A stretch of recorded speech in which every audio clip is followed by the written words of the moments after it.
9-yard pass to Demarcus Robinson on Sunday to give him 50 passing touchdowns this season came as a big surprise to Chiefs punter Dustin Colquitt. Take a listen. Now back-to-back drops by Conley and Kelsey makes it 3rd and long and really puts him in a tough spot. 3rd and 10, Mahomes, straight drop. Stepping up and throwing long. He has a man downfield and he's got it! Demarcus Robinson!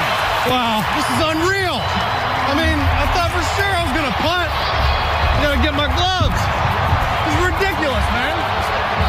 Oh, my gosh. Dude, this is crazy. Are you guys kidding me?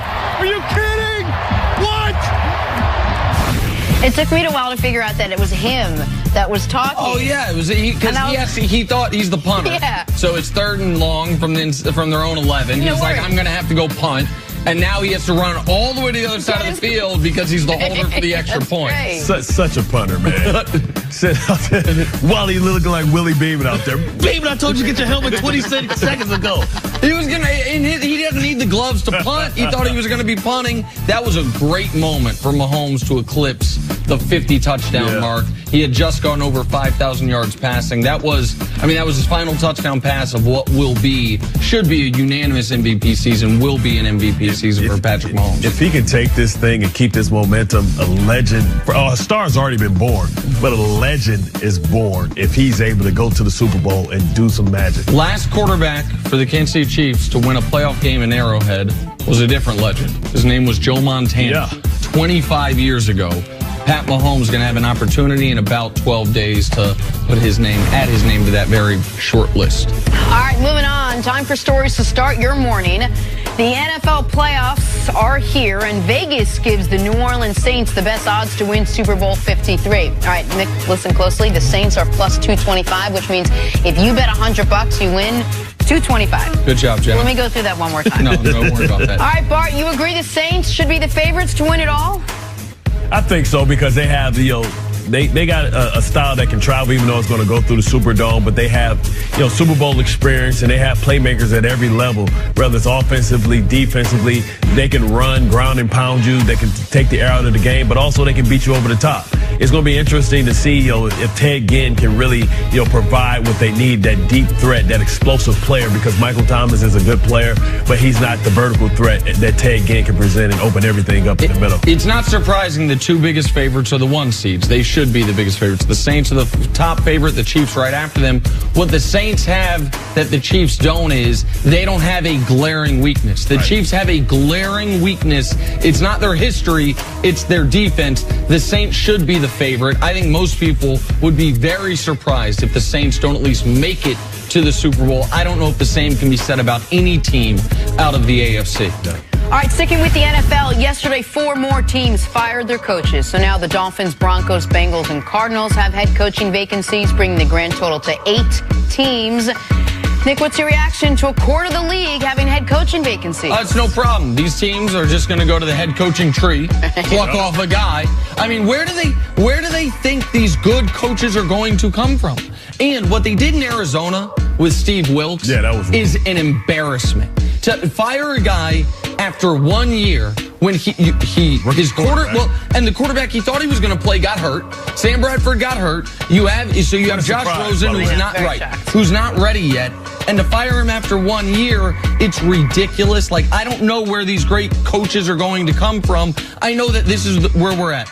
Adam Gase gets fired and immediately goes to the top of the list of available candidates because there aren't enough head coaches to go around, evidently. It's just the good old boys club, and it's rarely any new blood infused into head coaching. Usually you go from coordinator to coach, back to coordinator, back to position coach, back to head coach. And it just goes on, and eventually you get cycled out with the Brian Billicks, with the Fossils of the world, but then you continue to come back. Hell, throw Rex's name in there. Might as well. Rex, I think, will take either Miami job. He wanted the Miami college job. It's gone now. Now the head coach job.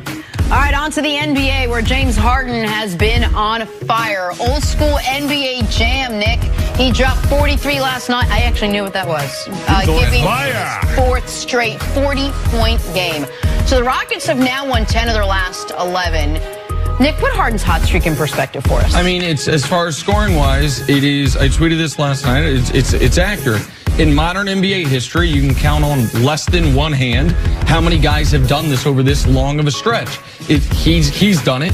Jordan did it in the late 80s, and Kobe did it in his 35-point per game season. Like, that's the list of guys who have done this basically in the modern NBA. And he's, by the way, doing it while averaging nearly double-digit assists. His team is winning.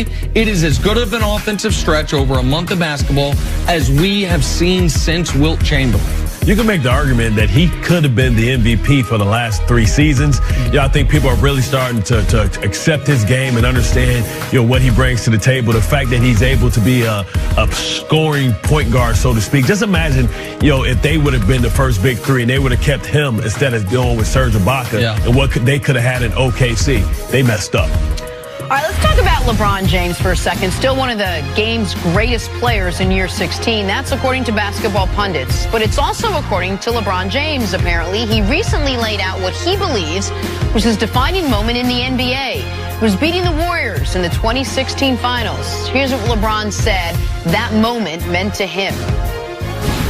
That one right there made me the greatest player of all time. For so many reasons. I was super, super ecstatic to win one for Cleveland because of the 52-year drought.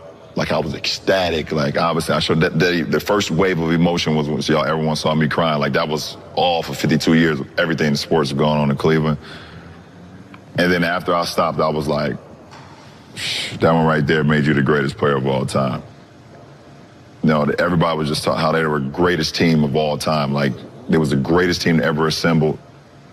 And for us to come back, the way we came back in that fashion, I was like, you did something special. That's probably one of the only times in my career I felt like, oh, like you did something special. I haven't really had time to really sit back and think, but that was a moment. All right, Nick, you agree with LeBron? Would you look back on that and say that was the moment? That's the exact moment. And he's exactly right, because up until that run, LeBron was already, as far as individual statistics, on pace to become probably the greatest individual statistical player ever. It's going to be him, Kareem, and Wilt. Like, that was it. But what he didn't have was the overall team success. And what that Game 7 of that 2016 NBA Finals did was it cemented or put a cap on the greatest 5-year run any basketball player has ever had. Like, here's the 5-year run. He ended the original Big 3 in Boston with a 45-15-5 on the road, down 3-2 in the Eastern Conference Finals, and then beat the team that Bart was talking about could have become the Big 3, KD, Russ, and Harden, in the NBA Finals. The next year, his team won 27 straight games. He won not only MVP again for the 4th time, but Game 7 of the NBA Finals, hit the jump shot to seal it in the 37-12 game. The following year, went back to the finals, averaged 28 a game on 57%, and the guy 98. Okay, but here's running right, and he took a year off. If he didn't take a year off, he would have won 7 in a row. Okay, well, so find me the 5 years, Bart. And let's talk about the assist that he got from the NBA because they suspended, Draymond Green. How about that one? It's a really good point because the game without Draymond, he scored 41 points. And then Draymond was back for Game 6, and he scored 41 points. And Draymond was there for Game 7, and he had a triple-double to win it. It would have never went that far. If the NBA. Well, tell Draymond to keep his hands to himself. They put one in. They put one out, man. Come on. But I give him some credit because he took Cleveland. He won a championship for Cleveland, which we know how difficult that is.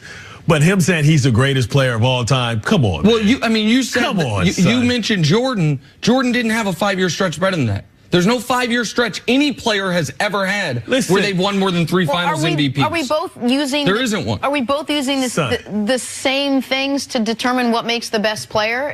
You're using. It's not numbers, man. You talk about fluffed up numbers, man. Of course, it's a different game. It's a different era. Okay. So of course you can put up more numbers and more statistics, especially when you're the biggest player on the court and nobody can't stop you and you can run through.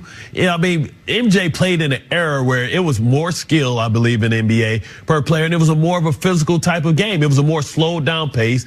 And listen, how many? I just want to make sure